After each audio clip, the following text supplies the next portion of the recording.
At long last, Palworld has finally exited from early access and officially launched on July 10th, 2026.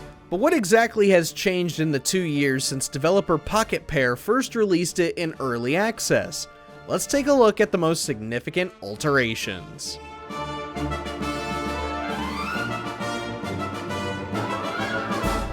Prior to the 1.0 launch, Palworld didn't have a lot going for it in terms of story. Upon starting a new game, you would see a cutscene where your character wakes up on the beach, you see a set of stairs, a tablet in the sand, and then that's it. Go venture out into the world. The game starts up the same way, but this time, Palworld has an entire narrative behind it. You'll soon meet an NPC that'll tell you about a nearby village, and before you know it, you're learning about some whacked conspiracy involving a corrupted faction, how pals are seen as either friends or servants, and a whole lot more. We don't want to give too much of the story away though. You should definitely go and experience it for yourself.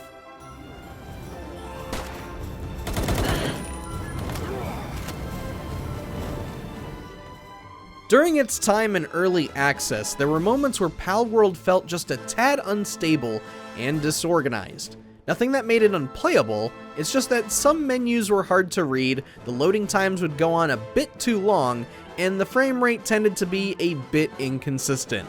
Now you can enjoy the game at a smooth 60 frames per second with faster load times than ever before.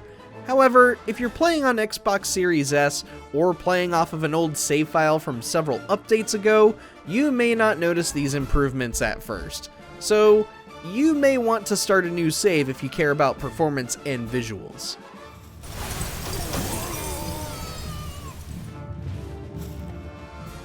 Version 1.0 brings with it some major reworks to Palworld's mechanics, and pal progression is one of the biggest. For starters, pals now have the chance to go through mutations.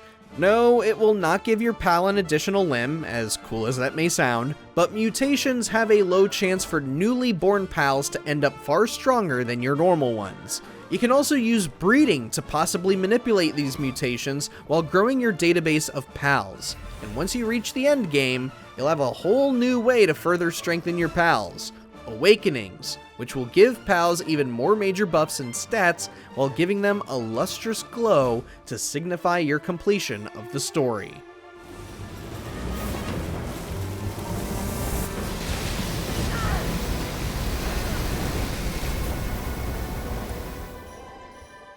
Those who played Palworld when it was in early access will recall how aggravating the base building could be with its strict conditions on what could be placed where.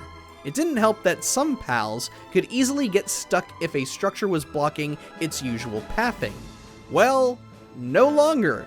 In addition to improving the pathing and automation of pals, Palworld's base building system is super easy to use and fluid enough to spark some creativity in players. You can now build the base of your dreams without worrying too much about the terrain or accidentally sabotaging your pal's workflow.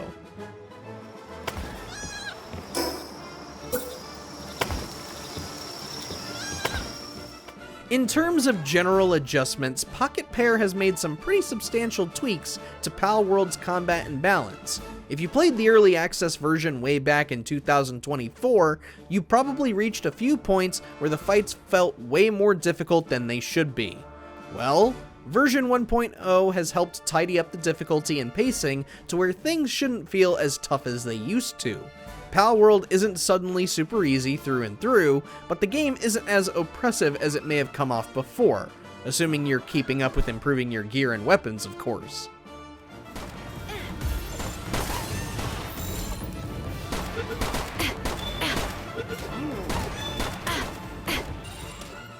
At the time it launched, Palworld featured a modest number of pals for you to find, exactly 137 pals as a matter of fact.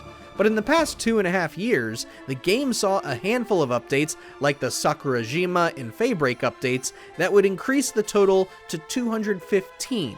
Version 1.0 of Palworld further increases that number.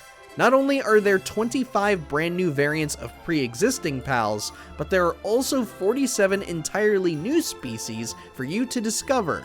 So, you best get to stocking up on those spheres.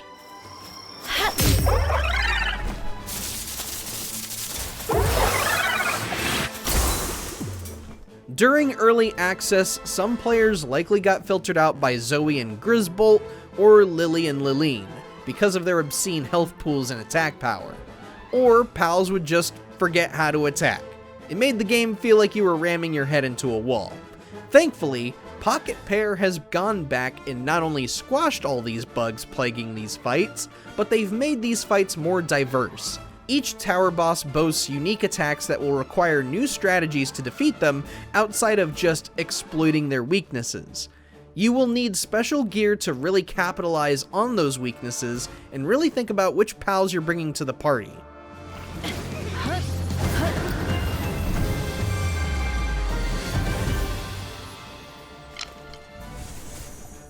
At first, sanctuaries were nothing more than zones where you can catch rare pals. That's not a bad thing, but there could have been more to it, you know?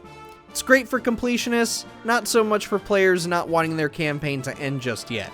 Luckily for those players, sanctuaries have more of a purpose outside of finding rare pals. They now feature new materials, new enemies, new bosses, and a whole slew of exploration-based rewards to obtain. Suffice to say, you're going to want to spend more time in the sanctuaries now.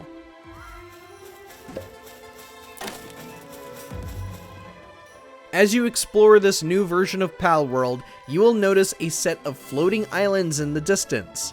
Yes, this is a brand new part of the map, not just a part of the skybox, and the new area is called Sunreach. But flying into this floating region isn't the only major change here. Palworld has been tweaked to offer a bit more aerial traversal for you in the form of air geysers. So you will now be able to reach higher areas a bit more easily without having to pour all of your stat points into stamina just to get over a mountain.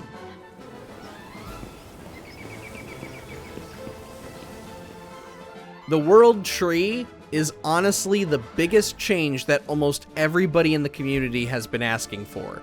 Since launching in early access, many players have been clamoring for some sort of endgame just to enjoy Palworld's key mechanics a little bit longer.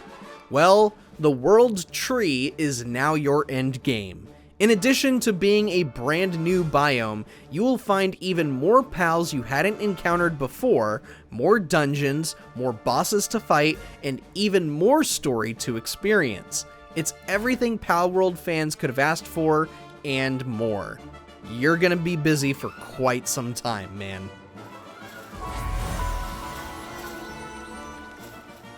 Have you been playing Palworld for yourself, or are you planning to in the near future? Sound off down in the comments, and for more of the latest news on Palworld, stay tuned right here on IGN.